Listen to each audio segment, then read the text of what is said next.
इक़्तिदार ड्रामे के latest episode में होता कुछ यूँ है कि उरुस साहिबा झूठ बोलकर जाती है आइसक्रीम खाने के लिए राफे के साथ, लेकिन राफे को ये बात पता नहीं होती कि उरुस ने झूठ बोलकर मेरे साथ आई है आइसक्रीम खाने के लिए। और फिर जब वो लोग घर पहुंचते तो फिर उसकी अम्मी पूछते कि तुम लोग कहाँ गए थे, तो उरुस साहिबा झूठ बोलती है कि हम लोग गए थे हॉस्पिटल में। लेकिन जब राफे बोलते कि नहीं हम हॉस्पिटल नहीं गए थे, तो फिर उरुस साहिबा बोलते कि मेरे घर के पास एक क्लिनिक है जो कि बहुत अच्छा डॉक्टर है, तो हम लोग वहाँ गए थे। तो उसकी अम्मी के जाने के बाद फिर राफे उसको आंखें दिखाते हैं उरुस को कि तुमने मेरी अम्मी से झूठ क्यों बोला, तुम क्यों झूठ बोल रही थी उनके आगे। फिर उरुस राफे को बोलते कि ओ कम ऑन यार, अगर मैं उनको ये बोलती कि हम आइसक्रीम खाने जाए तो क्या वो हमें मतलब उनको अच्छा लगता है कि ये आइसक्रीम खाने जा रही है, तो इसलिए मुझे झूठ बोलना पड़ा यार, क्या करूं यार, मैं हुई झूठी। फिर आगे होता कुछ है कि शाहनवाज बैठा होता है अपनी कजन के साथ, हाँ वही कजन के साथ जो उसको पसंद करती थी, मतलब करती है ऑफ कोर्स। तो वो कजन जो है वो शाहनवाज को बोलते कि तुम्हारा मूड थोड़ा ऑफ है क्या, मैं तुम्हारे लिए कॉफी बनाऊं। तो शाहनवाज बोलते कॉफी की तलब नहीं है, मुझे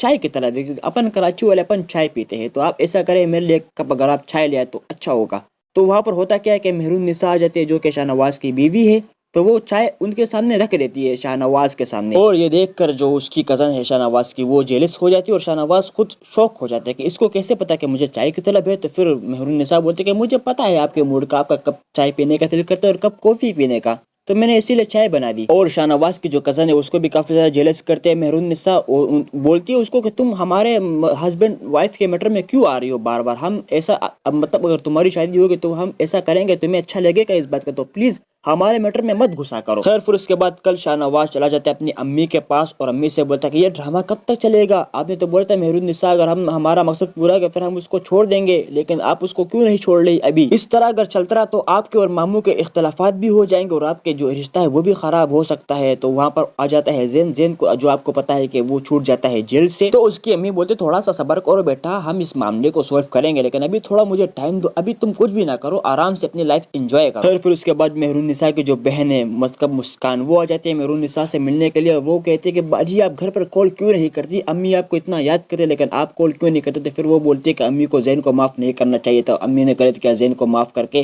खैर फिर उसके बाद मुस्कान बोलते सब भूल जाए, आप भी अपनी अम्मी को बोल कॉल किया करे, वो भी आपको कॉल किया करे, तुम लोग क्यों मेरे को दिमाग खराब कर रहे हो यार। बस वैसी कुछ बातें हो गई इनके दरमियान, मैं आपको वो बता नहीं सकता एग्जैक्टली क्योंकि मैं खुद भूल गया हूँ। खैर फिर इसके बाद होता कुछ हुआ कि मुस्कान के जो दोस्त है वो मुस्कान को बोलते हैं कि चलो मुस्कान चलते रेस्टोरेंट कुछ खाना वाना खाते हैं यार, जिंदगी एंजॉय करते हैं, अपन भी अपनी जिंदगी एंजॉय करेंगे, सब ऐसे ही करते हैं। तो मुस्कान बोलती है यार चलो ठीक है चलते हैं। जब वो वहां पर जाती है मुस्कान उसके साथ रेस्टोरेंट में, उन्होंने कुछ खाया भी नहीं होता लेकिन उनका बिल फटता है 3,000 रुपए का, और वहां पर जैन शाह भी बैठे होते हैं और आई थिंक उसकी चाल थी ये, तो वहां पर जो है उनके पास पैसे नहीं होते। और फिर उसके बाद जो है वो जैन उसका जो बिल है वो पे करता है, और उसके बाद फिर मुस्कान वहां से चली जाती है और इसी के साथ ड्रामा हो जाता है यहाँ पर खत्म।